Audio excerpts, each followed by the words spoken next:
നമ്മൾ ഏറെ കാത്തിരുന്ന കോൺഗ്രസിന്റെ ലിസ്റ്റും പുറത്തു വന്നിട്ടുണ്ട്. രാഹുൽ ഇത് കണ്ടു. അതെ, നമ്മൾ ഏതാണ്ട് പ്രതീക്ഷിച്ച ഒറ്റ പേരുകാരുള്ള മണ്ഡലം തന്നെയാണ് ഈ വന്നിരിക്കുന്നത്. തീർച്ചയായിട്ടും ഒരു കോൺഗ്രസിനെ ഡൗട്ടും സംബന്ധിച്ച് വലിയ അടിയും വഴക്കുമൊന്നും ഇല്ലാത്തൊരു ആദ്യഘട്ട ലിസ്റ്റ് പുറപ്പെടുവിപ്പിച്ചിട്ടുണ്ട്. എന്നെ സംബന്ധിച്ച് ഇത്രയും വൈകിയ സ്ഥിതി, അതായത് കഴിഞ്ഞ ദിവസം, അതായത് ഇതിനു മുമ്പിട്ട് തെരഞ്ഞെടുപ്പ് വരുന്നതിന് മുമ്പിട്ട് വി ഡി സതീശന്റെ ഒരു കോൺഫിഡൻസ് ഉണ്ടായിരുന്നു. അദ്ദേഹം പറഞ്ഞത് തെരഞ്ഞെടുപ്പ് വരുന്ന, അത് പ്രഖ്യാപിക്കുന്ന ദിവസം തന്നെ കോൺഗ്രസ് ലിസ്റ്റ് സമർപ്പിച്ചിരിക്കും എന്ന് പറയുന്ന രീതിയിലേക്ക് പോയിരുന്നു. പക്ഷേ തെരഞ്ഞെടുപ്പ് അടുക്കുന്ന സമയത്തേക്ക് വീണ്ടും കൺഫ്യൂഷൻസ് വരുന്നു, അങ്ങോട്ടും ഇങ്ങോട്ടും തെറ്റിദ്ധാരണകൾ വരുന്നു. നമുക്കറിയാം, കെ സുധാകരൻ എന്ന് പറയുന്ന നേതാവ് സീറ്റിന് വേണ്ടിയിട്ട് വിഷയം ഉണ്ടാക്കുന്ന സാഹചര്യം കോൺഗ്രസിലേക്ക് വരുന്നു. വലിയ ചർച്ചകൾ വീണ്ടും വരുന്നു. ഒരു മാരത്തോൺ ചർച്ച തന്നെ കോൺഗ്രസ് നടക്കുന്ന സാഹചര്യം ഉണ്ടായി. പക്ഷേ എന്നെ സംബന്ധിച്ച് ഇത്രയും വെയിറ്റ് ചെയ്തിരിക്കുന്നത്, അതായത് ഇന്നലെ തൊട്ട്, ഇന്നലെ CPM-ന്റെ വന്നു, BJP-യുടെ വന്നു. അപ്പോൾ എന്നെ സംബന്ധിച്ച് കോൺഗ്രസിന്റെ വരുമ്പോൾ എന്തെങ്കിലും ഒരു ട്വിസ്റ്റ് പ്രതീക്ഷിച്ചാണ് ഞാൻ ഇരുന്നത്. കാരണം നമുക്കറിയാം, വി ഡി സതീശനെ സംബന്ധിച്ച് വിസ്മയമാണ്. ഇലക്ഷന് തൊട്ടു മുമ്പോട്ട് വരെ പുതിയ പുതിയ വിസ്മയങ്ങൾ, പുതിയ ആളുകൾ പാർട്ടിയിലേക്ക് വരുന്നത്. അത് ഇത്രയും കാലമില്ലാത്തോളം, കഴിഞ്ഞ കാലങ്ങളിലൊക്കെ നമ്മൾ കോൺഗ്രസിലാണ് ഇത് കണ്ടിട്ടുള്ളത്. എനിക്കൊന്നു 2016 നമ്മൾ കണ്ടതാണ്. കോൺഗ്രസ് തെരഞ്ഞെടുപ്പിൽ നേരിടാൻ പോകുന്ന സമയത്ത് എത്ര പേരാണ് ഇന്നും എനിക്കറിയാം KPCC ഓഫീസിന്റെ ഫ്രണ്ടിൽ മൊട്ടയടിക്കുന്ന ഒരു സാഹചര്യം. ഇന്ന് അവരൊക്കെ എവിടെയാണ്? പാർട്ടി വിട്ടുപോയവരെ ഒന്നും ഇവിടെ എങ്ങും ഇല്ല, രാഷ്ട്രീയത്തിൽ പോലും ഇല്ല, ചിത്രത്തിൽ പോലും ഇല്ലാത്ത രീതിയിലേക്ക് ആളുകൾ മറഞ്ഞു പോയിരിക്കുന്നു. അപ്പോൾ കോൺഗ്രസിനെ സംബന്ധിച്ച് വി ഡി സതീശന്റെ ഭാഷയിൽ പറയുകയാണെങ്കിൽ വിസ്മയമായിരുന്നു. ഇങ്ങോട്ട് നമ്മൾ എടുത്തു നോക്കിക്കഴിഞ്ഞാൽ പല ട്വിസ്റ്റുകളാണ്.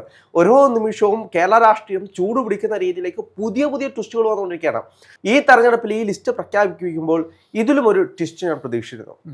ഇതിൽ ഏക ഒരു ട്വിസ്റ്റ് എന്ന് പറയുന്നത്, നമുക്കറിയുന്നത് പോലെ VS അച്യുതാനന്ദന്റെ ഒരു സഹയാത്രികനെ മത്സരിപ്പിക്കുന്നു. അത് ഇന്നലെ രാത്രി കൊണ്ടാണ് കൃത്യമായിട്ട് അത് ആ രീതിയിലേക്ക് വരുന്നത്. ഇന്നത് പ്രഖ്യാപിക്കുന്ന രീതിയിലേക്ക് വന്നു. എന്താണെങ്കിലും 55 സീറ്റിലാണ് കോൺഗ്രസ് ഇപ്പോൾ. അത് ആ ഒറ്റ പേര് തന്നെ വന്നിരിക്കുന്നു. മലമ്പുഴയിൽ സുരേഷ് മാത്രമേ. അതെ, ആ ഒറ്റ പേരിലേക്ക് വന്നിരിക്കുന്നു. അങ്ങനെ ആ ഒരു പട്ടിക കോൺഗ്രസ് പുറത്തെടുക്കുമ്പോൾ ഒരുപാട് പേരുകൾ പറയാനുണ്ട്. ഇതിൽ തന്നെ ഏറ്റവും എടുത്ത് പറയേണ്ടത്, നമ്മൾ ഏറ്റവും കാത്തിരുന്നത് മുഖ്യമന്ത്രി പിണറായി വിജയന്റെ മണ്ഡലത്തിൽ ആരാണ് എന്നുള്ള വലിയ ചോദ്യങ്ങൾ നിലനിന്നിരുന്നു. നമുക്കറിയാം, ഷാഫി പറമ്പലിന്റെയൊക്കെ പേരുകൾ ഇതിൽ വന്നിരുന്നു. ഇവിടുത്തെ നേഷൻ വെസ്റ്റിന്റെ ചർച്ചയിൽ തന്നെ വന്നിട്ടുള്ള റീൽസ്, അതായത് ആ ചർച്ചയിൽ പ്രതിപാദിച്ചു പോയ ഷാഫി പറമ്പലിന്റെ കാര്യം, അതായത് നമ്മുടെ പിണറായി വിജയനെ നേരിടാൻ വേണ്ടിയിട്ട് ഷാഫി പറമ്പിൽ വരുന്നു, ധർമ്മടത്ത് ഷാഫി പറമ്പിൽ വരുന്നു എന്ന് പറയുന്ന റീല് കട്ട് ചെയ്ത് ഒരുപാട് ഇടങ്ങൾ പ്രചരിക്കുന്നത് ഞാൻ കണ്ടതാണ്. അപ്പോൾ അത്തരത്തിൽ ഷാഫി പറമ്പിൽ വരാനുള്ള സാധ്യതകളെ നമ്മൾ കളയാതെ തന്നെ മുന്നോട്ട് വന്നതാണ്. അവിടേക്ക് അബ്ദുൾ റഷീദ് VP എന്ന് പറയുന്ന ഒറ്റ പേരിലേക്ക് എത്തിച്ചേരുകയാണ്. അപ്പോൾ അബ്ദുൾ റഷീദ് VP കഴിഞ്ഞ തെരഞ്ഞെടുപ്പിലും ഇതേപോലെ മത്സരിച്ചിട്ടുണ്ട്. അപ്പോൾ ഈ തെരഞ്ഞെടുപ്പിൽ പിണറായി വിജയനെതിരെ നേരിടാൻ പോകുമ്പോൾ കോൺഗ്രസ് നൽകുന്ന ഒരു സന്ദേശം എന്ന് പറയുന്നത്, നിങ്ങളെ നേരിടാൻ ഞങ്ങളുടെ യുവജനത മതി. നമുക്കറിയാം, അബ്ദുൾ റഷീദ് VP എന്ന് പറയുന്നത് യൂത്ത് കോൺഗ്രസിന്റെ ഒരു കരുത്തനായിട്ടുള്ള നേതാവാണ്. കണ്ണൂരിനെ സംബന്ധിച്ച് കൃത്യമായിട്ടുള്ള രാഷ്ട്രീയ പാഠമുള്ള ഒരു നേതാവാണ്. അപ്പോൾ അദ്ദേഹത്തെ തന്നെ മത്സരിപ്പിക്കുന്ന ഒരു സാഹചര്യത്തിൽ ഒരു കൃത്യമായിട്ടൊരു നിർദ്ദേശമാണ്, നിങ്ങളെ നേരിടാൻ വേണ്ടിയിട്ട് ഞങ്ങളുടെ യുവതലമുറ ഇവിടെ ഉണ്ട് എന്നുള്ള രീതിയിലാണ് ആ ഒരു രീതി പോകുന്നത്. പിന്നെ പാലക്കാടിനെ സംബന്ധിച്ച് ഏറ്റവും കൂടുതലും വിവാദങ്ങൾ ഉണ്ടായിരുന്ന ഒരു സ്ഥലമായിരുന്നു പാലക്കാട് എന്ന് പറയുന്നത്. ആ പാലക്കാടേക്ക് രമേഷ് പിഷാരടി വരുന്നു. രാഹുൽ മാങ്കൂട്ടത്തിന്റെ സാധ്യതകൾ തള്ളിക്കളയാതെ തന്നെ എല്ലാവരും മുൻനിർത്തിയിരുന്ന ഒരു കാര്യമാണ്. ഏകദേശം എല്ലാവർക്കും അറിയാമായിരുന്നു രാഹുൽ മത്സരിക്കത്തില്ല. പക്ഷേ എന്തെങ്കിലും അവിടെ ട്വിസ്റ്റ് സംഭവിക്കുമോ എന്നുള്ള ചോദ്യങ്ങളായിരുന്നു. കാരണം സ്വതന്ത്രനായിട്ട് മത്സരിക്കുമോ എന്നുള്ള സംശയങ്ങൾ പലയിടങ്ങളിലും ഉയർന്നിരുന്നു. അതിനെല്ലാം അപ്പുറത്തേക്ക് ഏറ്റവും കൂടുതൽ വിമതർ കാരണം ബുദ്ധിമുട്ടിയിരിക്കുന്ന ഒരു പാർട്ടി എന്ന് പറയുന്നത് CPM ആയിട്ട് മാറി. ഈ തെരഞ്ഞെടുപ്പിൽ ഏറ്റവും കൂടുതൽ അടികിട്ടിയത് CPM-നാണ്. ഓരോ നിമിഷവും, അതായത് സ്ഥാനാർത്ഥി പട്ടിക വന്നത് തൊട്ട് വലിയ രീതിയിലുള്ള വിമർശനങ്ങൾ, വലിയ രീതിയിലുള്ള കുറ്റപ്പെടുത്തലുകൾ, പുതിയ വിമതർ ഉണ്ടാകുന്ന ഒരു സാഹചര്യം. ഇപ്പോൾ CPM-നെ സംബന്ധിച്ച് നമ്മൾ എടുത്തു നോക്കിക്കഴിഞ്ഞാൽ G സുധാകരൻ, ഐഷ പോറ്റി, S രാജേന്ദ്രൻ അടക്കം MLA-മാരായിട്ടുള്ള 3 പേരാണ് പാർട്ടി വിട്ടു പോകുന്നത്, കോൺഗ്രസിലേക്ക് മത്സരിക്കാൻ പോകുന്നത്. അതേപോലെ തന്നെ CC മുകുന്ദൻ, K അജിത്, ഇവരൊക്കെ BJP-യിലേക്കാണ് പോയത്. CPM എന്നും നമുക്കറിയാം. കണ്ണൂർ രാഷ്ട്രീയം, കണ്ണൂരാണ് വിമതന്മാരെ കൊണ്ട് ബുദ്ധിമുട്ടിയിരിക്കുന്നത്. അതെ, ഈ കണ്ണൂർ രാഷ്ട്രീയം കേരളം മുഴുവൻ ആഞ്ഞടിക്കുമെന്നത് എല്ലാവരും പറയുന്ന കാര്യമാണ്. ഇപ്പോൾ ചേട്ടൻ തന്നെ പല ചർച്ചകളും പറഞ്ഞുകൊണ്ടാണ് കണ്ണൂരിന്റെ ഈ വിഷയങ്ങളെ പറ്റിയാണെങ്കിൽ പോലും. അതിലെല്ലാം നമ്മൾ പ്രതിപാദിച്ചൊരു വിഷയം എന്ന് പറയുന്നത് പയ്യന്നൂർ പോലെ തന്നെ, അതെ, കുഞ്ഞികൃഷ്ണൻ ചേട്ടൻ. അതേപോലെ തളിപ്പറമ്പിൽ നമ്മൾ നോക്കിക്കഴിഞ്ഞാൽ TK ഗോവിന്ദൻ, ഒരു സഖാവ്, PK ശ്യാമളയുടെ സ്ഥാനാർത്ഥിത്വം. അതെ, PK ശ്യാമളയുടെ സ്ഥാനാർത്ഥിത്വം തീർച്ചയായിട്ടും പാർട്ടിയുടെ കോട്ടയാണ് CPM-ന്റെ.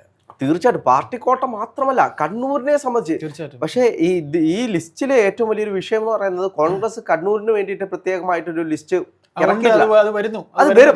വരും. എന്നാലും അതിന്റെ എനിക്ക് തോന്നുന്നു അതിനകത്തൊരു ട്വിസ്റ്റ് ഒളിഞ്ഞിരിപ്പുണ്ട്. ഉണ്ട്. കാരണം കണ്ണൂർ കമ്മ്യൂണിസ്റ്റ് പാർട്ടിയിൽ ഇത്രയും വിഷയങ്ങൾ നടക്കുന്ന സാഹചര്യത്തിൽ എന്തെങ്കിലും ഒരു സാഹചര്യത്തിൽ അവിടെ നിന്ന് ഒരാളെ വീണ് കിട്ടിക്കഴിഞ്ഞാൽ അല്ല അതുണ്ട്. തളിപ്പറമ്പിൽ ഈ ഗോവിന്ദ മത്സരിക്കുന്നുണ്ട്. തളിപ്പറമ്പിൽ അദ്ദേഹമായിട്ട് UDF സംസാരിക്കുന്നുണ്ടെന്ന് പറയുന്നു. അതെ, സംസാരിക്കുന്നുണ്ട്. പക്ഷെ കൃത്യമായിട്ട് ധാരണയിലേക്ക് എത്തിയിട്ടില്ല. അതൊരു വിജയമാണ് രാഹുലെ. കാര്യം അത് രാഷ്ട്രീയത്തിലെ അടവ് നയമാണ്. കാര്യം ഇത് CPM മുൻകാലങ്ങളിൽ പയറ്റിയിട്ടുള്ള അടവാണ്. അത് നേരെ തിരിച്ചു പ്രയോഗിക്കുക എന്ന് പറയുമ്പോൾ കോൺഗ്രസ് എന്ന് പറയുന്ന പാർട്ടിയിൽ അത്തരത്തിലൊരു ലീഡർഷിപ്പ് വളർന്നു എന്നുള്ളത് CPM-നെ അവർ പഠിപ്പിക്കുകയാണ്. കാര്യം അതൊരു മെരിറ്റാണ്. അതെ, ആ മെരിറ്റ് കോൺഗ്രസിന് വന്നിരിക്കുന്ന ഒരു വലിയ കാര്യമാണ്. സമയം എത്ര പോയി കഴിഞ്ഞാലും നല്ലൊരു ലിസ്റ്റ്, ഇനി വരാൻ പോകുന്ന ഒരു ലിസ്റ്റ് കോൺഗ്രസ് അതേപോലെ തന്നെ ഇതിലും വലിയൊരു വിസ്മയം തീർത്തുകൊണ്ട് അടുത്ത ലിസ്റ്റ് വരികയാണെങ്കിൽ തന്നെയായിരിക്കും. ഇനി വരുന്ന നല്ല പേരുകളായിരിക്കും. അല്ല, ഈ പേരുകൾ ഏകദേശം നമുക്ക് ധാരണ ഉണ്ടായിരുന്നു എന്നുള്ളത് ശരിയാണെങ്കിലും ഇത് നോക്കുമ്പോൾ ശരിക്കും ഒരു സന്തോഷം തോന്നുന്നുണ്ട്. കാര്യം എന്ന് വെച്ചാൽ വളരെ വളരെ നല്ല രീതിയിൽ സൂക്ഷ്മമായി വിശകലനം നടത്തിയിട്ട് തന്നെയുള്ള സ്ഥാനാർത്ഥി ലിസ്റ്റാണ്. നമുക്കത് ഒരുപാട് പേരുകൾ ഇങ്ങനെ പറയുമ്പോൾ എടുത്തു പറയേണ്ടി വരും. കണ്ണിൽ പിടിക്കുന്ന നിരവധി പേരുകളുണ്ട്. അപ്പൊ അതൊരു എല്ലാ പേരുകളും നമുക്ക് ഏതാണ്ട് നമ്മൾ കാൽക്കുലേറ്റ് ചെയ്ത പേരുകളാണ്. പറഞ്ഞു പഴകിയ പേരുകൾ തന്നെയാണ് ഇതിനകത്തുള്ളത്. അതിന് പ്രധാനപ്പെട്ട കാരണം എന്ന് വെച്ച് കഴിഞ്ഞാൽ ഇവരെല്ലാം ഓരോ മണ്ഡലത്തിലുണ്ട്. മണ്ഡലത്തിൽ അവർ അത്രയധികം ഇഴുകിച്ചേർന്ന് തന്നെ ഉണ്ട്. അതേപോലെ തന്നെ കേരള രാഷ്ട്രീയത്തിൽ ചർച്ചാ വിഷയമായിട്ടുള്ള പേരുകൾ തന്നെയാണ്. തീർച്ചയായും ഇവിടേക്ക് വരുമ്പോൾ എനിക്ക് തോന്നുന്നു BJP-യുടെ ലിസ്റ്റുമുണ്ട്. BJP-യിലാണെങ്കിൽ പോലും BJP വലിയൊരു മുന്നേറ്റം നടത്തിയിട്ടുണ്ട് എന്ന് വേണം നമ്മൾ കൃത്യമായിട്ട് പറയാം. അതായത് ഈ തിരഞ്ഞെടുപ്പിൽ കഴിഞ്ഞ കാലങ്ങളിൽ നിന്ന് ഭിന്നമായിട്ട് കോൺഗ്രസിൽ നിന്നും CPM-ൽ നിന്നും ആളുകളെ അടർത്തിക്കൊണ്ടുവന്ന് മത്സരിപ്പിക്കാനുള്ള അതെ, CPM-ൽ നിന്ന് കൊണ്ടുപോയി, CPM-ൽ നിന്ന് കൊണ്ടുപോയി, കോൺഗ്രസിൽ നിന്ന് കൊണ്ടുപോയി, അങ്ങനെ എല്ലായിടത്തു നിന്നും കൊണ്ടുവന്ന് പുതിയൊരു സ്ഥാനാർത്ഥികളെ അവതരിപ്പിക്കാൻ BJP കഴിഞ്ഞിട്ടുണ്ട്. അതേപോലെ തന്നെ 2020 ആയിട്ടുള്ള BJP-യുടെ അലയൻസ് അത് BJP-ക്ക് വലിയൊരു മാറ്റമാണ്. എറണാകുളത്തും മറ്റു ജില്ലകളിലൊക്കെ അതൊരു വളരെ പ്ലസ് പോയിന്റ് ആയി. അതെ, തീർച്ചയായിട്ടും. ഇപ്പോ നമുക്കറിയാം ചില ആളുകൾക്ക് BJP-ക്ക് ഡയറക്റ്റ് ആയിട്ട് മടിയാണ്. ആ സമയത്ത് 2020 എന്ന് പറയുന്ന പാർട്ടി എറണാകുളത്ത് മാത്രം ഒതുങ്ങി നിന്നിരുന്നൊരു പാർട്ടി. ആ പാർട്ടിയിൽ കൃത്യമായിട്ട് ആളുകളെ കൊണ്ടുവന്ന് അഖിൽ മാരാരെ പോലെ കൃത്യമായിട്ട് രാഷ്ട്രീയം സംസാരിച്ചിരുന്ന ഒരു പബ്ലിക് ഫിഗറിനെ കൊണ്ടുവന്നിട്ട് മത്സരിപ്പിക്കുന്ന ഒരു സാഹചര്യം. അതേപോലെ തന്നെ സിനിമാ നടിമാര്, സിനിമാ താരങ്ങളെയൊക്കെ അവർ കൊണ്ടുവന്നിട്ടുണ്ട്. അത് സാധാരണ BJP അങ്ങനെ ചെയ്യാറുണ്ട്. സെലിബ്രിറ്റീസിനെ കൊണ്ടുവരാറുണ്ട്. എനിക്ക് BJP ആണ് കൂടുതലും സെലിബ്രിറ്റീസിനെ തിരുവനന്തപുരത്ത് മത്സരിച്ചിട്ടുണ്ട്. കഴിഞ്ഞ തെരഞ്ഞെടുപ്പ് എന്ന് പറയുന്നത് സെലിബ്രിറ്റികളുടെ പൂരമായിരുന്നു. ഭീമന്റെ ഉൾപ്പെടെ നിരവധി അനവധി കൃഷ്ണകുമാറൊക്കെ തിരുവനന്തപുരത്ത് മത്സരിച്ചിട്ടുണ്ട്. അതൊരു നല്ല സ്ട്രാറ്റജിയാണ്. കാര്യം കുറെ വോട്ട് ഇവരെ സംബന്ധിച്ച് വോട്ട് ശതമാനം ഇവരെല്ലാം പബ്ലിക് ഫിഗർ ആയതുകൊണ്ട് പരിചയപ്പെടുത്തേണ്ട ആവശ്യമില്ല. ഇപ്പോ ചില നേതാക്കന്മാരെ നമ്മൾ പരിചയപ്പെടുത്തുമ്പോൾ ആളുകൾക്ക് അറിയില്ല ഇവരാരാണ് എന്നുള്ളത്. ഇപ്പോ അത്തരത്തിലൊരു മണ്ഡലമാണ് എനിക്ക് തോന്നുന്നു. ഇപ്പൊ പത്തനാപുരത്തെ സംബന്ധിച്ച് നോക്കിക്കഴിഞ്ഞാൽ ജ്യോതികുമാർ ചാമക്കാലയാണ് മത്സരിക്കുന്നത്. കഴിഞ്ഞ തെരഞ്ഞെടുപ്പിൽ ജ്യോതികുമാർ ചാമക്കാല ആരാണ് എന്ന് പലർക്കും അറിയാത്തൊരു സാഹചര്യം ഉണ്ടായിരുന്നു. ഇപ്പൊ അദ്ദേഹത്തിന് അഞ്ചൽ നിന്നും വന്നൊരു വരുത്തൻ എന്നുള്ള രീതിയിലായിരുന്നു KB ഗണേഷ് കുമാർ പലപ്പോഴും പല പ്രസംഗങ്ങളും അദ്ദേഹം പറയുന്നത്. പക്ഷെ 5 വർഷം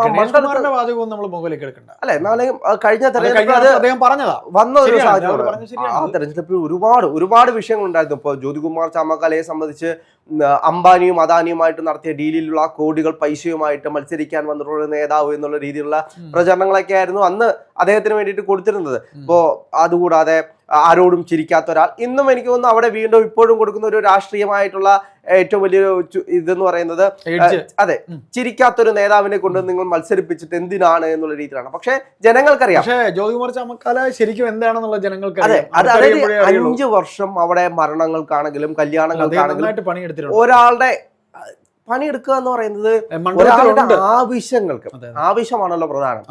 ആവശ്യങ്ങൾക്ക് കൂടെ നിൽക്കുക, ഒരു ആപത്ഘട്ടം വരുമ്പോൾ അവിടേക്ക് എത്തിച്ചേരുക, അവിടെ ഒരു മുഖം, അവിടെ ഒരു ആളുണ്ട് എന്നുള്ള തോന്നൽ മാത്രം മതി. തങ്ങൾക്ക് ചൂണ്ടിക്കാണിക്കാൻ ഒരു രക്ഷകർത്താവുണ്ട്. അതെ, ആ ഒറ്റ കാര്യം മാത്രം മതി. CR മഹേഷിന്റെ ഒരു സ്റ്റൈലാണത്. അതെ, തീർച്ചയായിട്ടും. ഇപ്പോൾ നമ്മള് മണ്ഡലങ്ങളിലേക്ക് വരുമ്പോൾ ഏറ്റവും കൂടുതലും ഈ ലിസ്റ്റിൽ തന്നെയുള്ള പ്രധാനപ്പെട്ട ഒരു നേതാവ് സന്തോഷമുണ്ട്. CR മഹേഷ് എന്ന് പറയുന്നത് ശരിക്കും വളരെ സന്തോഷമാണ് ആ പേരൊക്കെ വായിക്കുമ്പോൾ. CR മഹേഷ്. അതെ, ഇതിനകത്ത് എനിക്ക് തോന്നുന്നു 1-2 ഇടങ്ങളിൽ മാത്രമാണ് ചെറിയ ചെറിയ പ്രശ്നങ്ങൾ കോൺഗ്രസിനകത്തുള്ളത്. അത് തെരഞ്ഞെടുപ്പ് വന്ന് സ്ഥാനാർത്ഥി പ്രഖ്യാപിച്ചതോടെ തന്നെ മാറി എന്ന് വേണമെങ്കിൽ നമുക്ക് പറയാം. കാരണം കോൺഗ്രസിനെ സംബന്ധിച്ച് ഒരു സ്ഥാനാർത്ഥിയെ പ്രഖ്യാപിച്ചു കഴിഞ്ഞാൽ പിന്നെ എല്ലാവരും കൂടെ ഒറ്റക്കെട്ടായിട്ട് ജനാധിപത്യ പാർട്ടി ആയതുകൊണ്ട് പിന്നെ അതെ, ഇറങ്ങുന്നതിന്റെ തലേ ദിവസം വരെ അടിയായിരിക്കും. അതായത് പക്ഷെ പിന്നീട് ഒരു ഒത്തൊരുമയാവും. അതെ, അതാണ് വേറൊരു കാര്യം നമ്മൾ ഇതിൽ പറയേണ്ടി വരും. കാര്യം ഇപ്പൊ ഈ ഗ്യാസിന്റെ ലഭ്യത ഇല്ലാത്തതുകൊണ്ട് ഈ ഇലക്ഷൻ പ്രചരണത്തിന് ഇനിയിപ്പോ ഒരു വീട്, സ്ഥിരം എല്ലാവരും വന്ന് ഊണ് കഴിക്കാൻ ഒരു താവളം, അങ്ങനെയൊക്കെ വരുമ്പോൾ ഈ കൂട്ടായ്മ കൂടാനുള്ള സാധ്യതയുണ്ട്. ഇന്ന് പത്രത്താളുകളിൽ ഏതിലോ ഞാൻ വായിച്ചതാണ്. അതൊക്കെ ആകുമ്പോഴത്തേക്ക് കുറെ കൂടെ ഈ പറയുന്ന പോലെ ഒരു ഇന്റിമസി ഒക്കെ വളരെയധികം വലിയൊരു തെരഞ്ഞെടുപ്പ് അറിയാം. അതായത് കോൺഗ്രസിനെ സംബന്ധിച്ച് അത്രയും ശ്രദ്ധിക്കേണ്ട ഒരു തെരഞ്ഞെടുപ്പ്, അല്ലെങ്കിൽ അവർക്ക് ജീവൻ മരണം പോരാട്ടം എന്ന് വേണമെങ്കിൽ പറയാം. കമ്മ്യൂണിസ്റ്റ് പാർട്ടിയെ സംബന്ധിച്ച് അവർക്ക് ഈ ഭരണം തുടർന്ന് കൊണ്ടുപോവുക. അല്ല രാഹുലെ, അത് എൻ്റെ ഒരു ചെറിയ നിരീക്ഷണത്തിൽ ഞാൻ പറയട്ടെ, അവർക്ക് സ്വയം തോന്നിക്കഴിഞ്ഞു, അവരുടെ കയ്യിൽ നിന്ന് കൈവിട്ട് കഴിഞ്ഞു എന്നൊരു തോന്നലുണ്ട്. അത് നമ്മൾ കഴിഞ്ഞ ദിവസം നമ്മുടെ ചർച്ചയിൽ നമ്മുടെ ഗസ്റ്റുമായി സംസാരിക്കുമ്പോൾ ഇദ്ദേഹം റെജി ലൂക്കോസ് പറഞ്ഞിട്ടുണ്ടായിരുന്നു, ഗോവിന്ദന്റെ ശരീരഭാഷയിൽ ഒരു തോൽവിയുടെ ഭയം മണക്കുന്നുണ്ട് എന്നുള്ള കാര്യം. അത് രാഹുൽ ഒരു കാര്യത്തിൽ ഉറപ്പിച്ച് പറയാം, നമ്മൾ നിരവധി ഡിബേറ്റുകൾക്ക് ഇരുന്നിട്ടുള്ളതാണ്. എനിക്കൊരല്പം ഇടത് രാഷ്ട്രീയം എൻ്റെ ഒരു അനലൈസിങ്ങിൽ ഞാൻ പറയുവാണ്, ഇത്തവണ വരില്ല, ഇത്തവണ LDF വരില്ല, മൂന്നാം ഭരണം വരില്ല. ഇതുപോലെ മുട്ടായി പോലുള്ള ഇനി വരാനുള്ള ബാക്കി ലിസ്റ്റും കൂടെ വെച്ച് നമ്മൾ കമ്പയർ ചെയ്യുമ്പോൾ എനിക്ക് തോന്നുന്നു ഇപ്പോഴും കോൺഗ്രസിന് ഒരു എഡ്ജ് ഉണ്ട്, ഏറ്റവും നല്ലൊരു എഡ്ജ് ഉണ്ട്. ഇപ്പോഴത്തെ ഈ വിഷയങ്ങളെല്ലാം ഈ ലിസ്റ്റ് വന്ന സമയത്ത് ചിലർ പറയുന്നത് കേട്ടു, ഈ ലിസ്റ്റും കൊണ്ടൊന്നും കോൺഗ്രസ് എങ്ങനെയാണ് നേരിടാൻ പോകുന്നത്. ഈ ലിസ്റ്റ് തന്നെയാണ് കോൺഗ്രസിനെ സംബന്ധിച്ച് എല്ലാവർക്കും പരിഗണന കൊടുത്തിട്ടുണ്ട്. അതുകൊണ്ടാണ് ഒരു ഉമാ തോമസ് ഒക്കെ മത്സരിക്കുമെന്ന് ഞാൻ ഒരിക്കലും കരുതിയില്ല. പിന്നെ ചില വേണ്ടപ്പെട്ട പേരുകളൊക്കെ ഒഴിവാക്കപ്പെട്ടിട്ടുണ്ട്. അതെ, അത് തെരഞ്ഞെടുപ്പ് ആവുമ്പോൾ ഏകദേശം ഒരാൾക്ക് മാത്രമേ മത്സരിക്കാൻ കഴിയൂ. ഇപ്പോ രണ്ടാമത്തെ ലിസ്റ്റ് കോൺഗ്രസ് വൈകിപ്പിക്കുന്നതിന്റെ പ്രധാനപ്പെട്ട കാരണം എന്ന് വെച്ച് കഴിഞ്ഞാൽ ഒരു ലിസ്റ്റ് ഇറക്കിയിട്ട് പിന്നെ സ്ഥാനാർത്ഥിയെ മാറ്റിയിട്ട് അടുത്ത സ്ഥാനാർത്ഥിയെ കൊണ്ടുപോകാൻ കഴിയില്ല. കാരണം ചരിത്രം അല്ല, വിസ്മയം നടക്കുന്ന സമയമാണ്. കണ്ണൂരിൽ വലിയ വിസ്മയങ്ങൾ നടക്കുമ്പോൾ അതിന്റെ 10 ഇരട്ടി അല്ലെങ്കിൽ 1% വിസ്മയം മറ്റുള്ള സ്ഥലങ്ങളിൽ നടക്കുമെന്ന് ഞാൻ വിശ്വസിക്കുന്നു. ഞാൻ ഇപ്പോഴും കോൺഗ്രസിന്റെ രണ്ടാമത്തെ പട്ടികയ്ക്ക് വേണ്ടിയിട്ട് വെയിറ്റ് ചെയ്യുന്നതിന്റെ പ്രധാനപ്പെട്ട കാരണം ഒരു വിസ്മയമായിരിക്കും. ഇപ്പോൾ VD സതീശൻ എല്ലാ തവണയും, അതായത് തെരഞ്ഞെടുപ്പ് പ്രഖ്യാപിക്കുന്നതിന് മുമ്പ് തൊട്ട് തന്നെ അദ്ദേഹം ഒരു ട്വിസ്റ്റ് ഉണ്ടാക്കാൻ ശ്രമിച്ചിട്ടുണ്ട്. അതായത് ജനങ്ങളുടെ ഇടയിലേക്ക് ഇവർ വരും എന്നൊരു തോന്നൽ ഉണ്ടാക്കാൻ വേണ്ടിയിട്ട് അവിടെ നിന്നൊരു വിസ്മയം കൊണ്ടുവരുന്നു. എന്നിട്ട് അദ്ദേഹം തന്നെ പറഞ്ഞു, ഇനിയും ഞങ്ങൾ വിസ്മയം ഉണ്ടാക്കുക. ആ വിസ്മയം എന്ന് പറയുന്ന വാക്ക് കേൾക്കുമ്പോൾ തന്നെ ആളുകൾക്ക് എന്തോ ഉണ്ടാകാൻ പോകുന്നു പാർട്ടിക്കുള്ളിൽ. അത് ഇത്രയും കാലം കോൺഗ്രസിനെ സംബന്ധിച്ച് ഒരു സ്ഥാനാർത്ഥി പട്ടിക വരുന്നു, അടിയും വഴക്കുമാകുന്നു, പട്ടിക പിൻവലിക്കുന്നു, അടുത്ത ആൾക്കാരായിരുന്നു കരുണാകരൻ പോയി തിരുത്തി കൊണ്ടുവന്ന ചരിത്രം വരെ. അതെ, വന്ന സ്ഥാനാർത്ഥികളെ പിൻവലിച്ചിട്ട് അടുത്ത സ്ഥാനാർത്ഥികൾ ഇടുന്ന ഒരു സാഹചര്യം ഉണ്ടായി. അതിൽ നിന്നെല്ലാം വ്യത്യസ്തമായിട്ട് ഒറ്റ പേരിലേക്ക്, അതായത് കൃത്യമായിട്ട് മത്സരിക്കേണ്ട ഇപ്പം തന്നെ ഇറങ്ങിക്കൊള്ളാൻ പറയുന്ന സ്ഥാനാർത്ഥികളുടെ ലിസ്റ്റ് ഇന്ന് മുരളീധരൻ ഞങ്ങളുടെ അവിടെ വർക്ക് തുടങ്ങി. വട്ടിയൂർക്കാവിൽ മുരളീധരൻ മണ്ഡലത്തിൽ ഇറങ്ങി. അതെ, പിന്നെ പുതുപ്പള്ളിയിൽ ചാണ്ടി ഉമ്മൻ വർക്കിന് ഇറങ്ങി കഴിഞ്ഞു. തീർച്ചയായിട്ടും ഇങ്ങനെ അല്ല, ഇതിലറിയാവുന്ന മിക്കവാറും എല്ലാ സ്ഥാനാർത്ഥികളും ഇതിനകത്ത് സിറ്റിംഗ് MLA-മാരുണ്ട്, അവരോടെല്ലാം മത്സരിക്കാൻ ഇറങ്ങി പൊക്കോളാൻ പറഞ്ഞിട്ടുണ്ട്. അതിൽ 1-2 ആളുകളെ മാത്രമേ മാറ്റി നിർത്തിയിട്ടുള്ളൂ. എനിക്കൊന്ന് പെരുമ്പാവൂരൊക്കെ ഉള്ളൂ. പെരുമ്പാവൂര് പേര് വരാണ്ട് എൽദോസിന്റെ പേര് ഇങ്ങനെ ചെറിയ രീതിയിൽ ഇങ്ങനെ തടഞ്ഞു. അപ്പോൾ ഇതിനകത്ത് എൽദോസ് തന്നെ മത്സരിക്കും. തർക്കങ്ങളുള്ള ചില മണ്ഡലങ്ങൾ മാറ്റി വെച്ചിട്ട് വീണ്ടും, കാരണം എനിക്ക് തോന്നുന്നു വീണ്ടും പഠിച്ച് അനാലിസിസ് ചെയ്തിട്ടാണ് കോൺഗ്രസ് വീണ്ടും ഇതിനകത്ത് ഒരു ഇറക്കാൻ നിൽക്കുന്നത്. നമുക്ക് തോന്നുന്നു രാവിലെ ഇത് പിന്നെ KPCC കൊടുത്താലും പഴയതുപോലെ അല്ല. AICC വളരെയധികം സൂക്ഷ്മമായിട്ട് നിരീക്ഷിച്ചിട്ട് ചെയ്യുള്ളൂ. കാര്യം KC വേണുഗോപാലിന്റെ പ്രസ്റ്റീജാണ് കേരളം പിടിക്കുക എന്നുള്ള KC വേണുഗോപാലിന്റെ. മാത്രമല്ല ഭരണത്തിൽ ഇപ്പോ എത്ര സംസ്ഥാനങ്ങൾ ആകെ ഉണ്ടെന്ന് ചോദിക്കുമ്പോൾ BJP-യോട് ഇടിച്ചു നിൽക്കണമെങ്കിൽ കേരളം കൂടെ ഉണ്ടെങ്കിലേ, കർണാടകം പിടിച്ചതുണ്ടെങ്കിൽ കേരളം പിടിച്ചുകൂടെ? തീർച്ചയായിട്ടും കർണാടക അത് അങ്ങനെ ഒരു ചിന്തയിൽ തന്നെയാണ്. നമുക്ക് നോക്കാം. കാര്യം മറ്റു സ്ഥാനാർത്ഥികളെ വെച്ച് മണ്ഡലങ്ങൾ വെച്ചുകൊണ്ടൊരു അനലൈസിങ് നമുക്ക് വരും ദിവസങ്ങളിൽ ചെയ്യാം. അല്ലെ, എന്താണെങ്കിലും കോൺഗ്രസിന്റെ ഈ ലിസ്റ്റ് അത്യാവശ്യം കുഴപ്പമില്ലാത്തൊരു ലിസ്റ്റ് തന്നെയാണ്. CPM-നെ അപേക്ഷിച്ച് ഭേദം തന്നെയെന്ന് വേണമെങ്കിൽ പറയാം. ഇതിനകത്ത് നമ്മൾ മനസ്സിലാക്കേണ്ട കാര്യം, ഈ വിമതരെ കൊണ്ട് ബുദ്ധിമുട്ടി നിൽക്കുന്ന ഒരു പാർട്ടിയായിട്ട് CPM മാറിയിട്ടുണ്ട്. വിമതര് കാരണം CPM-ലെ പല നേതാക്കന്മാർ കരഞ്ഞുകൊണ്ടിരിക്കുകയാണ്. അതെ, അല്ലെ, അതായത് കേരളത്തിന്റെ തെരഞ്ഞെടുപ്പ് രാഷ്ട്രീയത്തിൽ ഇന്ന് വരെ ഇല്ലാത്ത രീതിയിലാണ് CPM-ൽ ഇന്ന് വരെ CPM നേരിടാത്തൊരു പ്രതിസന്ധിയിലൂടെയാണ് CPM കടന്നു പോയിക്കൊണ്ടിരിക്കുന്നത്. നമ്മൾ കോൺഗ്രസിനെ കളിയാക്കുന്ന സാഹചര്യത്തിൽ ഇങ്ങനത്തെ രംഗങ്ങൾ ഉണ്ടാകുന്നത് കോൺഗ്രസിലാണ്. CPM വലിയ പ്രതിസന്ധിയിലാണ്. കാരണം കേഡർ പാർട്ടിയാണ്. മേളിൽ നിന്നും പിണറായി വിജയൻ സഖാവ് പറഞ്ഞു കഴിഞ്ഞാൽ കേൾക്കേണ്ട അണികളാണ്. അല്ല, പിണറായി വിജയൻ അണികൾ ചോദിച്ചു തുടങ്ങി. അല്ല, പിണറായി വിജയൻ സഖാവ് എന്നല്ല, CPM-ന് അവരുടെ ഒരു ഘടനയുണ്ട്. ആ ഘടനയിൽ പാർട്ടി നിശ്ചയിക്കുന്നു, അവരെ സ്ഥാനാർത്ഥിയാക്കുന്നു, പിന്നെ മറ്റൊരു ചോദ്യമില്ല എന്ന്. ഇവിടെ ചോദ്യത്തിന് മേൽ ചോദ്യം, സ്ഥാനാർത്ഥി നമുക്ക് വിശ്വസിക്കാൻ കഴിയുന്നില്ല. സത്യമാണ്. പിന്നെന്താണെങ്കിലും നമ്മള് മുസ്ലിം ലീഗിന്റെ ലിസ്റ്റിലേക്ക് വരികയാണെങ്കിൽ അതിലും അത്യാവശ്യം നല്ല ലിസ്റ്റ് തന്നെയാണ് മുസ്ലിം ലീഗ് ഇറക്കിയിട്ടുള്ളത്. നമുക്കറിയാം മുസ്ലിം ലീഗിനെ സംബന്ധിച്ച് അവര് ഇത്ര ലിസ്റ്റുകൾ കൊണ്ടുവന്നു കഴിഞ്ഞാൽ അവിടെ വിജയിക്കുന്ന സ്ഥാനാർത്ഥികളായിരിക്കും. ഏതാണ്ട് എല്ലാവരും വിജയിക്കുന്നവരാ. അവരുടെ സ്ഥാനാർത്ഥി ലിസ്റ്റ് എന്ന് പറയുമ്പോൾ ഞാനത് ജസ്റ്റ് ഒന്ന് വായിക്കാം. അതായത് ഇതിൽ നമുക്ക് എടുത്ത് പറയത്തക്ക രീതിയിലുള്ള പേരുകൾ എന്ന് പറയുമ്പോൾ കുഞ്ഞാലിക്കുട്ടി, അവരുടെ നേതാവ് കുഞ്ഞാലിക്കുട്ടി മലപ്പുറത്തേക്ക് വരികയും അദ്ദേഹത്തിന്റെ മണ്ഡലമായ അദ്ദേഹം നേരത്തെ മത്സരിച്ചിരുന്ന വേങ്ങരയിലേക്ക് KM ഷാജി വന്നിട്ടുണ്ട്. KM ഷാജിയൊക്കെ അവരുടെ ഒരു വളരെ വൈബ്രന്റായ ഒരു നേതാവാണ്. പിന്നീട് നമ്മളെ മഞ്ഞളാംകുഴി അലി മത്സരിക്കുന്നത് മങ്കടയിലാണ്. ഇതിന്റെ പേര് നമ്മൾ നോക്കുമ്പോഴത്തേക്ക് അവരുടെ തന്നെ കളമശ്ശേരിയില് അബ്ദുൽ ഗഫൂർ, നമ്മുടെ ഇബ്രാഹിം കുഞ്ഞിന്റെ മകൻ മത്സരിക്കുന്നുണ്ട്. ഇനി എടുത്തു പറയാനാണെങ്കിൽ നിരവധി അവരുടെ നേതാക്കൾ PK ഫിറോസ് കൊടുവള്ളിയിലുണ്ട്, പിന്നീട് PK ബഷീർ ഏറനാടുണ്ട്. നമുക്കറിയാം മുസ്ലിം ലീഗിനെ സംബന്ധിച്ച് അവരുടെ ജയിക്കും, വിജയിക്കുന്ന സീറ്റുകളാണ് മുസ്ലിം ലീഗിന് ഉള്ളത് തന്നെ. പിന്നെ BJPയുടെ കാര്യത്തിൽ പിന്നീട് BJPയുടെ കാര്യത്തിലാക്കാണ് BJP എത്ര സീറ്റ് പിടിക്കുമെന്നുള്ളത് ഇപ്പോഴും വലിയൊരു സമസ്യയായിട്ട് എല്ലാ പാർട്ടിയുടെയും മുന്നിൽ നിൽക്കുന്നുണ്ട്. ചില സർവേകൾ പറയുന്നത് വോട്ട് എത്രയായിരിക്കും, കാരണം ഈ വോട്ട് ഷെയർ രണ്ട് പാർട്ടിയിൽ നിന്നും അങ്ങോട്ടും ഇങ്ങോട്ടും BJPക്ക് പോകുമെന്നാണ് അറിയാൻ കഴിയുന്നത്. അങ്ങനെ വരികയാണെങ്കിൽ വലിയ രീതിയിൽ ഒരു ത്രിതല ത്രികോണ മത്സരം ആവില്ല. പക്ഷേ ത്രികോണ മത്സരം ആവില്ല എങ്കിലും രണ്ടുപേരും തമ്മിലുള്ള വോട്ടിന്റെ ഭൂരിപക്ഷം അത് വലിയ രീതിയിൽ അഫക്ട് ചെയ്യാനുള്ള ഒരു സാഹചര്യമുണ്ട്. എന്താണെങ്കിലും BJPയെ സംബന്ധിച്ച് BJP കൂടുതൽ ശ്രദ്ധിക്കുന്നത് തിരുവനന്തപുരത്തും പാലക്കാടും. അപ്പോ തിരുവനന്തപുരത്തെ സംബന്ധിച്ച് തിരുവനന്തപുരം കോർപ്പറേഷൻ ഇപ്പൊ പിടിച്ചിട്ടുണ്ട്. ഏകദേശം നല്ലൊരു ബേസിലാണ് അവിടെ BJP പൊക്കൊണ്ടിരിക്കുന്നത്. പാലക്കാടിനെ സംബന്ധിച്ച് പാലക്കാട് ഇടതുമുന്നണിക്ക് വലിയൊരു അടിയാണ് ഉണ്ടായിട്ടുള്ളത്, അല്ലെങ്കിൽ വലിയൊരു ഇടിവാണ് ഉണ്ടായിരിക്കുന്നത്. അവിടേക്ക് BJPയുടെ ഒരു അപ്രമാദിത്വം ഉണ്ടായിട്ടുണ്ട്. അത് അടുത്ത തെരഞ്ഞെടുപ്പിൽ എന്താണെങ്കിലും നമുക്ക് കാണേണ്ടി വരും. ശോഭാ സുരേന്ദ്രനും പിഷാരടിയും ഒക്കെ മത്സരിക്കുന്ന ഒരു സാഹചര്യത്തിൽ ആര് മത്സരിക്കും അല്ലെങ്കിൽ ആര് വിജയിക്കും എന്നൊരു ചോദ്യം ഇപ്പോഴും ജനങ്ങളുടെ മുന്നിൽ ബാക്കിയാണ്. വളരെ വലിയൊരു തീപ്പൊരി അവിടെ ഉണ്ടാവും. കാര്യം ശോഭയ്ക്ക് കാണാൻ ഒരുപാട് ക്രൗഡ് വരും, അതുപോലെ തന്നെ പിഷാരടിയെ കാണാനും ആൾ വരും. പിന്നീട് മറുവശത്തിന് മൂന്നാമത് അവരിനി ഏതോ ഒരു വ്യവസായിയെ തപ്പിയിരിക്കുന്നു പറയുന്നു. അവിടെ മൂന്നാം സ്ഥാനം CPM പതിവ് പോലെ അവർ ഒന്നുമല്ലാതെ പോകും പാലക്കാട്. കാര്യം പാലക്കാട് നിറയെ വിഷയങ്ങൾ. എന്താണെങ്കിലും BJPയെ സംബന്ധിച്ച് നമ്മൾ നോക്കിക്കഴിഞ്ഞാൽ നേമത്ത് രാജീവ് ചന്ദ്രശേഖരാണ് മത്സരിക്കുന്നത്. അതേപോലെ തന്നെ R ശ്രീലേഖ വട്ടിയൂർക്കാവിൽ മത്സരിക്കുന്നുണ്ട്.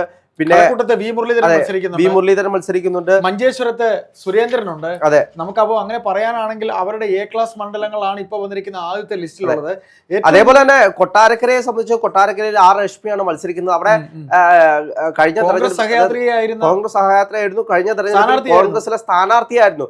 ഏകദേശം 12,000 വോട്ടിനാണ് അവിടെ കഴിഞ്ഞ തവണ തോൽക്കുന്നത്. അപ്പൊ വലിയൊരു വോട്ട് ഷെയർ വേണമെങ്കിൽ മാറ്റാനുള്ളൊരു സാഹചര്യം അവിടെ ഉണ്ട്. അവിടെയാണെങ്കിൽ നമുക്കറിയാവുന്നത് ബാലഗോപാലും CPM-ൽ നിന്നുള്ള 2 സ്ഥാനാർത്ഥികൾ തന്നെയാണ് മത്സരിക്കുന്നത് എന്ന് വേണമെങ്കിൽ പറയാം, ഐഷാ പോറ്റിയും. അപ്പോ രണ്ടുപേരും എത്ര വോട്ട് പിടിച്ചു മാറ്റും എന്നുള്ളത് വലിയൊരു ചോദ്യമാണ്. അവിടെ നമ്മൾ തന്നെ സംസാരിച്ചിട്ടുള്ളത് പോലെ ഈ ഇലക്ഷൻ അടുത്ത് വരുമ്പോൾ കല്ലിട്ട് അല്ലെ, നമ്മുടെ രോഹിത്തോടെ സംസാരിക്കുന്ന പോലെ കല്ലിട്ട് ഇങ്ങനെ അദ്ദേഹം കല്ലുകൾ നിറച്ചുകൊണ്ടിരിക്കുകയാണ് ബാലഗോപാലിനെ അറിയാം ബാലഗോപാൽ ഇത്തവണ ജയിക്കില്ല എന്ന്. അപ്പൊ നമുക്ക് ഇതിന്റെ ആകെ മൊത്തം വായിക്കുമ്പോൾ എന്താ പറയാനുള്ളത്? ഈ പറയുന്ന രീതി ആകെ മൊത്തം ആരവം വന്നിട്ടുണ്ട് അല്ലെ. അതെ, എന്താണെങ്കിലും ഒരു ഊർജം എല്ലാവർക്കും കോൺഗ്രസ് ലിസ്റ്റും കൂടെ വരുമ്പോൾ തിരഞ്ഞെടുപ്പ് രംഗം ശരിക്കും ഒരു വല്ലാത്ത വൈബ്രൻസിയിലേക്ക് പോകുകയാണ്. ആര് പിടിക്കും ആര് തോൽക്കും എന്നൊരു വലിയ രീതിയിൽ ചോദ്യമായിട്ട് മാറിയിട്ടുണ്ട്. കാരണം കോൺഗ്രസിന് ഇനിയും സീറ്റുകളുടെ ലിസ്റ്റ് വരാനുണ്ട്. എന്താണെങ്കിലും ഇപ്പോഴത്തെ ഒരു സാഹചര്യത്തിൽ കൂടുതൽ സർവേകൾ പറയുന്നത് ആർക്കും അങ്ങനെ ഏകപക്ഷീയമായിട്ടൊരു വിജയം പറയാൻ കഴിയില്ല. നമുക്കറിയാം കഴിഞ്ഞ വട്ടമൊക്കെ CPM-നെ സംബന്ധിച്ച് ഏകപക്ഷീയമായിട്ടൊരു വിജയമാണ്. ത്രികോണ മത്സരം ഉറപ്പാണ്. പഴയ BJP അല്ല, പുതിയ BJP അത്ര കണ്ട് വോട്ട് ഷെയർ വർദ്ധിപ്പിക്കും. സീറ്റ് പിടിച്ചില്ലെങ്കിലും വോട്ട് ഷെയർ വർദ്ധിപ്പിക്കും. പല മണ്ഡലങ്ങളിലും വോട്ട് ഷെയർ വർദ്ധിപ്പിക്കും. പിന്നീട് നമ്മൾ സീറ്റ് പിടിക്കുന്ന വെച്ചാൽ ഇല്ല എന്നൊരു വാക്ക് പറയാൻ ആരും തയ്യാറല്ല. ഏറ്റവും കുറഞ്ഞത് 5 എന്ന് പറയുന്നത് 5 അല്ല, പല സർവേകളും പറയുന്നത് 2, 3, 5 ആ രീതിയിലാണ് പോകുന്നത്. ഏതായാലും നമുക്ക് ഷുവർ ആയിട്ട് പറയാൻ പറ്റുന്ന 1, 2, 3 ഉണ്ടെന്നേ നമുക്ക് പറയേണ്ടി വരും. അതെ, 1, 2 മണ്ഡലങ്ങൾ BJP പിടിക്കും. പാലക്കാട്, തിരുവനന്തപുരത്ത് തന്നെ നേമം, കഴക്കൂട്ടം ഒക്കെ പറയുന്നുണ്ട്. അത് നമുക്ക് ഏതായാലും അപ്പൊ എന്ത് തന്നെയാണെങ്കിലും ജനങ്ങളുടെ മനസ്സാണ്, ജനങ്ങളാണ് വോട്ട് ചെയ്യുന്നത്, അവസാനമാണ് തീരുമാനിക്കുന്നത്. അവസാന നിമിഷം അവസാന ലാപ്പിൽ എന്ത് സംഭവിക്കുമെന്ന് ആർക്കും പ്രവചിക്കാൻ കഴിയില്ല.